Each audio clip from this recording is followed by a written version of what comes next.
the Limitation Act 1963. Enforcement Act 1st Jan 1964. First attempt to introduce a uniform law of limitation was made by the Limitation Act 1859. Then came Limitation Act of 1908 and then finally 1963. President gave assent on October 5 and it came into force on 1st Jan 1964. The law of limitation is based on the maxim interest Republica ut sit finis litium. The interest of the state requires that a period should be put on limitation. The rule of limitation is a rule of procedure. It does not either create or extinguish a right. There are total 32 sections which are divided in 5 parts. First part being preliminary and the 5th part is miscellaneous. 2 sections are repealed. Therefore, total number of active sections are 30. Section 2 definition contains total definition from 2A to 2N.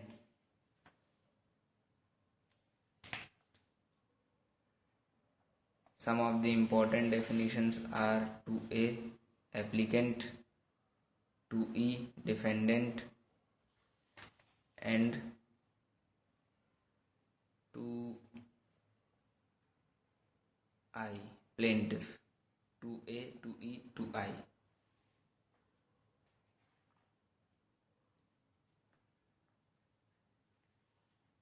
Some objective type questions are also important. The Limitation Act came into force on 1st Jan 1963, 1st Jan 1964. The Limitation Act extends to whole of India except Jammu and Kashmir.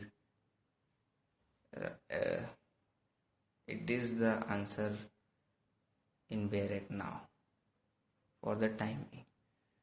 Third, a time barred debt can be claimed. Option D is none of the above.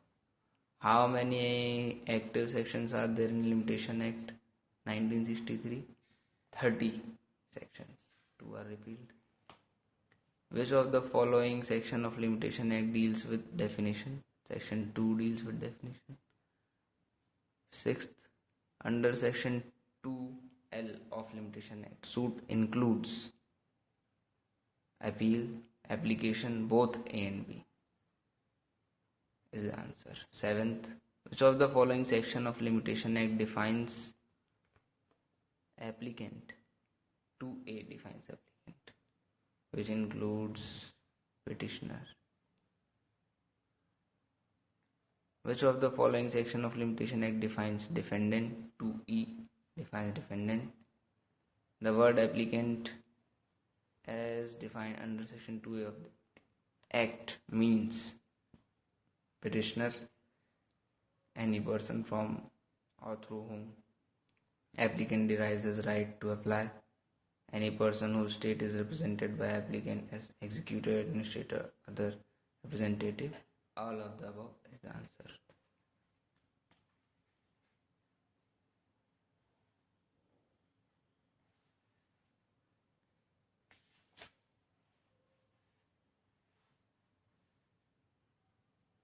Which of the following section of Limitation Act 1963 defines period of limitation?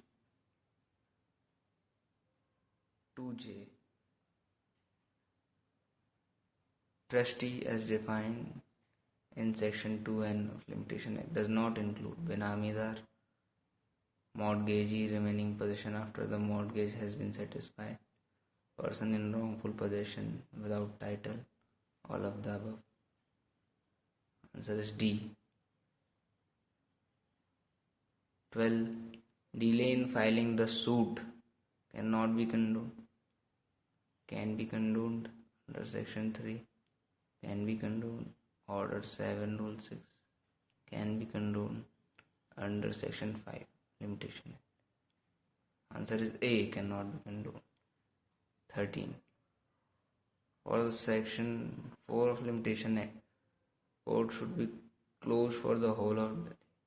It is not necessary that the court should be closed for the whole day. It is sufficient the court is closed during any part of its normal working hour. C.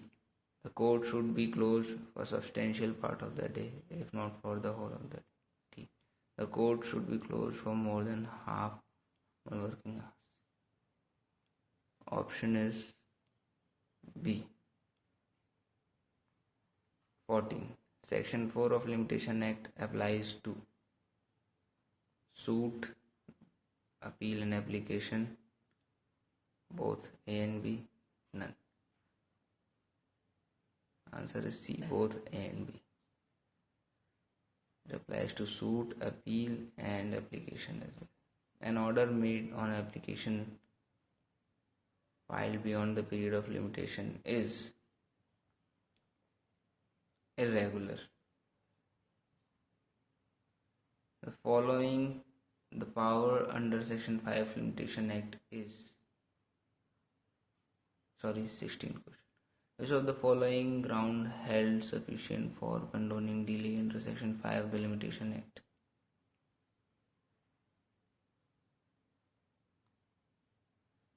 Bona fide mistake is sufficient ground. Others are not. The power under Section 5 of Limitation Act is discretionary power.